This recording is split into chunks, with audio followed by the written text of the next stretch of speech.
In this video, I'm going to share with you the 6 steps in the sales process I went through to hiring my brand new coach. Why is this important to you? Because if you understand how your customers are actually buying from you, you're going to be able to create an experience that makes it easy for them to come and buy and then come and buy again.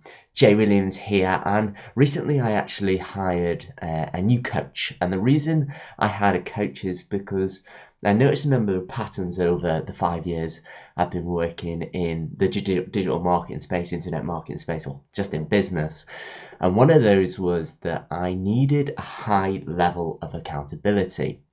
So recently I decided it was time to actually go out there and find myself some more mentorship. I mean, I've always invested in mentorship, but I needed a mentorship to hold me accountable at this very high level. I needed someone who was going to be tough on me and calling me out on my shit.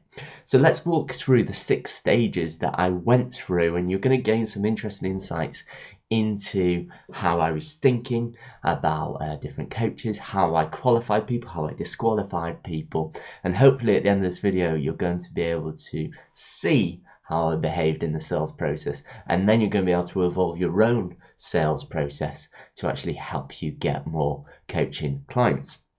So the first stage of any sales process, doesn't matter who you're actually helping, is the prospect has to have a problem.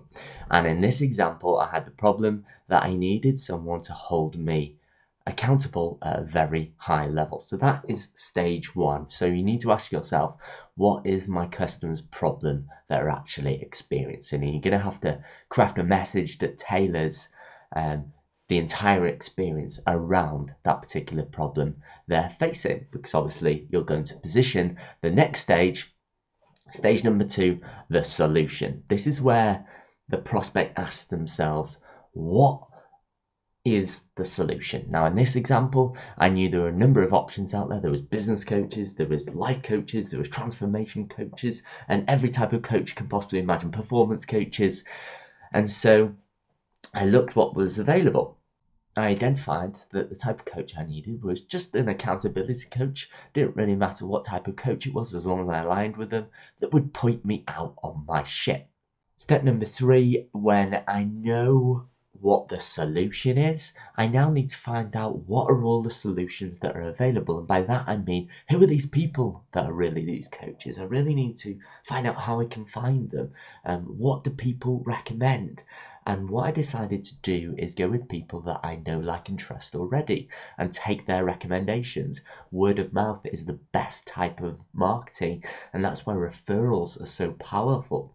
So I decided to post on Facebook and ask my friends, who would you recommend as a coach to help me solve problem X? And so after that, I got a number of posts, people posting different things, saying amazing things about different coaches. But this positioned me with a new problem. So many coaches can cause overwhelm, and this is what your customer is probably experiencing. You've got lots of competitors out there and they really don't know which one to choose, which brings me on to step number 4, comparison. People always compare coach A to coach B. Do I get on with coach A or do I get on with coach B? And what you have to be aware of here is at this point I was very shallow. And by that I mean I'm looking at external factors, factors such as do they have a website?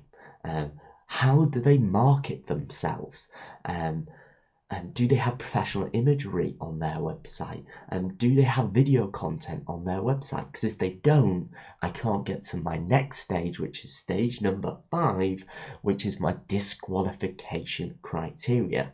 Now, you could say that stage number 4 is like a pre-disqualification, and during my research, I actually found that at least 3 of the coaches didn't have a website. And guess what? Straight away, gone. They were off my list. Straight away, I disqualified them. Now, in step number 5, I actually started to dig a little bit deeper into the emotional elements of the buying process. This is where I started to ask myself, okay, this coach, Clearly they are good on video. Clearly they've got their marketing together. They've got a great website. Lots of people are saying wonderful things about them. But do they align with me? Do they align with my values? Do they have my energy? Do they have my passion? Do they love what they do? I'm someone who is always magnetically attracted to people like me, who are fun, who are passionate about what they do, who are powerful, who are leaders. And so I wanted that type of person. So when I started digesting their content, I started to actually see if they aligned with me as a person, which brought me onto step number 6. This is where I had a small group of people that I decided that I like the look of. They're doing everything right, and I believe that these people could actually help solve my problem. So I invested in jumping on some strategy calls. I booked in some strategy calls, and this was purely step number 6, to find out if these people understood what I really need. Are they what they say on their tin? Because the real way to get to know someone is to get on the phone with them, get in their face, and find out who they really are. You know, it's easy to write on a website that you're amazing, but are you really amazing when you get on a strategy call? Does it match up what I see on the website and what I see on the phone call? And this was just a confirmation of my intuition whether this particular person was going to be right for me. So those were the 6 stages I went through before I finally made a purchase decision. And once I've jumped on the strategy calls, I could disqualify the people I liked and qualify the people that I didn't like, and eventually, based on all of the factors that I've talked about already, I made a buying decision. Now, there are a number of things that could have been done better, and this is something that you can definitely learn from, in particular on the strategy calls. So strategy calls, a lot of people, what they tend to do is jump on a strategy call and just talk all about them, how amazing I am, how I've helped all of these people, how I've done all these incredible things. People really don't give a shit. People are asking themselves, what's in this for me? It's all about your potential prospects. So it's really important that when you're having a sales conversation, because that's what it will be, you need to remove your agenda from the conversation. Focus on listening, focus on understanding, and focus on leading your prospect to the right solution. Now, sometimes this is not always going to be your solution. Sometimes people just aren't going to be qualified, but if you have a proposition system, something we teach in my program, then you should only be dealing with high qualified leads. Now, the next thing you need to remember about these sales conversations is that once you understand the prospect, where they are, where they want to go, and how your solution can actually help them, then you need to make sure that you get a yes or no answer.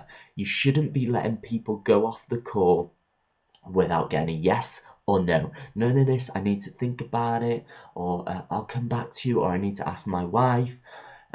You either get a yes, I'm in which case you sign them up on the call, or if it's a no, that's fine. If they say, I need to think about it, ask them, what do you need to think about? Can I help you? Do you need more information? What is it you're struggling with that I can actually help you overcome? These are just simply objections you need to overcome to get them to either the yes or the no. If they say, I need to speak to my wife, ask them, when are you going to speak to your wife or husband? Okay, I'll speak to her tonight. Oh, how are you going to speak to her? What are you going to say to her? And you can actually play a role play. Okay, I'll be your wife for now. Tell me what you're going to say to her. And you can help coach them through that process of actually having a conversation with their partner. Okay, when you speak to your wife, I'm going to follow up with you tomorrow. Is 10 a.m. or 2 p.m. a good time? 10 a.m. Okay, I'll follow up with you at 10 a.m. and you can let me know yes or no. Are you in or are you out? And that's absolutely fine. So those are just a couple of lessons. There are many more which I teach through my program, but those are the 6 steps I went through to hiring a coach. And hopefully, now that you've heard them, you can actually take that.